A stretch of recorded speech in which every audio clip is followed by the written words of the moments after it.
Jésus-Christ règne en RDC. C'est une réalité. Beaucoup de gens se posent des questions. Où est-ce que nous avons tiré ce que beaucoup de gens considèrent comme une utopie, puisque d'autres se posent même la question. Il y a des gens qui pensent que Jésus-Christ est devenu africain. Non. Jésus-Christ, c'est le même. Et pour bien vous expliquer, je commence d'abord par vous dire ce que Ésaïe, le prophète Ésaïe l'a dit. Vous savez que c'est le prophète Ésaïe qui a annoncé aussi beaucoup de fois Jésus-Christ. Voilà ce qu'Ésaïe dit.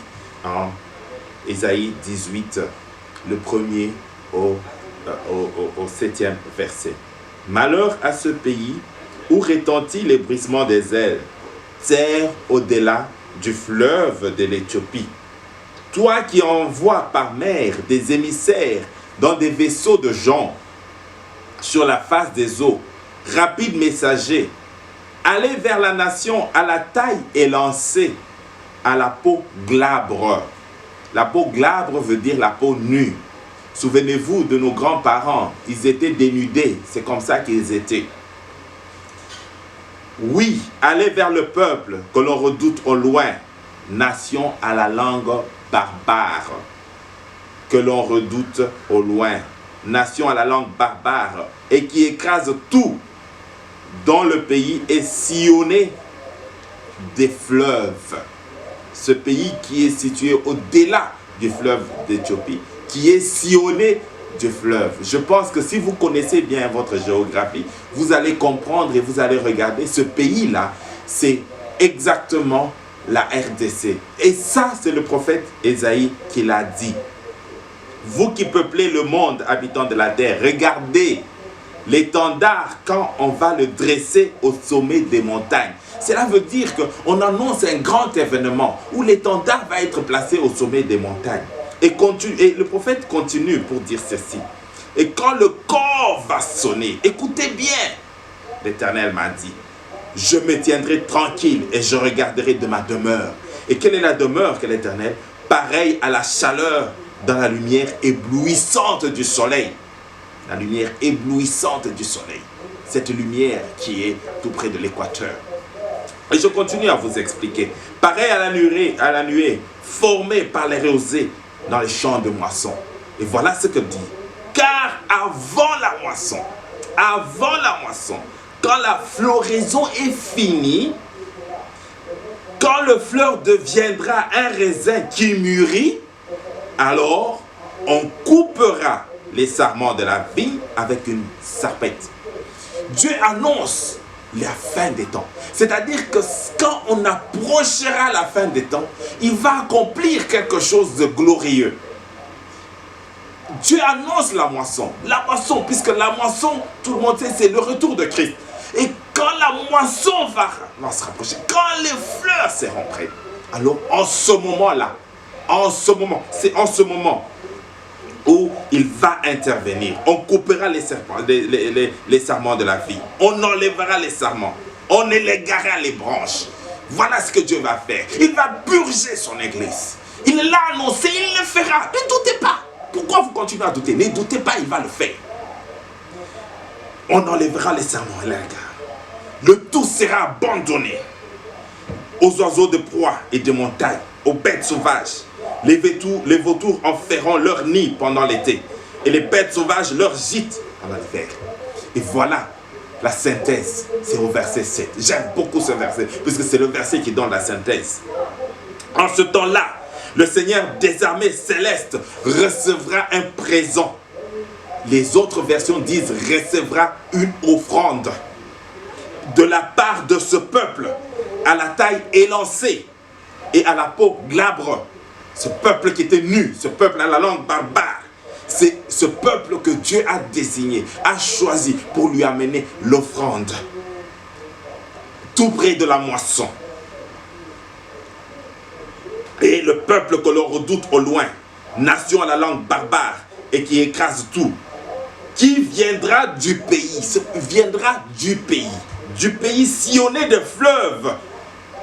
Et c'est, la Bible précise, c'est dans le lieu où réside le Seigneur des armées célestes. C'est là le lieu où l'Éternel va résider et il réside déjà. Ésaïe l'a confirmé. Ésaïe l'a précisé. Mais je voudrais encore pour vous préciser ces choses, je vais vous dire ce que l'Éternel nous a dit au mois de juillet de cette année 2019 pour vous confirmer. Dieu nous a montré une vision merveilleuse en pleine prière lorsque nous étions en train de faire la session, la 13e session. Il nous a montré la carte de la RDC. Et la carte de la RDC, il y avait une petite tour au milieu, une petite tour en or. Et tout d'un coup, il y a eu deux bêtes. Il y avait l'aigle, qui est une bête qui avait la forme de l'aigle, qui portait le drapeau des États-Unis, et une autre bête qui avait la forme de l'ours, qui portait le drapeau de l'Union européenne. Ces deux bêtes sont venues en RDC autour de la tour et ils ont commencé à se battre. Ils se sont battus pour conquérir cette tour, conquérir ce pays. Et tout d'un coup, un agneau est venu. L'agneau est venu tout doucement. Et quand l'agneau est venu, les deux bêtes ont été tuées. Et quand les deux bêtes ont été tuées, en ce moment-là, Dieu dira ceci. Nous sommes arrivés dans un temps où aucune nation ne pourra conquérir la RDC. Seul moi, Jésus, je vais régner dans ce pays. Et il nous a même donné une recommandation. Il faut que nous puissions, nous Congolais, prier beaucoup pour que Jésus règne dans ce pays. Pas seulement les Congolais. Nous devons prier, et même tous les Africains. J'appelle tous mes frères africains de prier beaucoup pour la RDC. Et d'ailleurs, j'ai suivi, il y a un prophète camerounais qui a commencé à le faire, qui a dit que Dieu m'a dit de prier pour la RDC. Et pourquoi prier pour la RDC? Puisque la RDC risque d'être le pays qui sera à la base du déclenchement de la 3e guerre mondiale. Dieu l'a dit. Donc, ce sont des choses merveilleuses qu'il faut savoir. Et Dieu a montré une autre vision. Il a montré le drapeau de la RDC qui était en train de brûler. Et quand ce drapeau se brûlait, il ne se consumait pas. Il se consumait. Mais chose merveilleuse, quand il brûlait, le drapeau devenait de plus en plus clair. Donc, il devenait de plus en plus propre.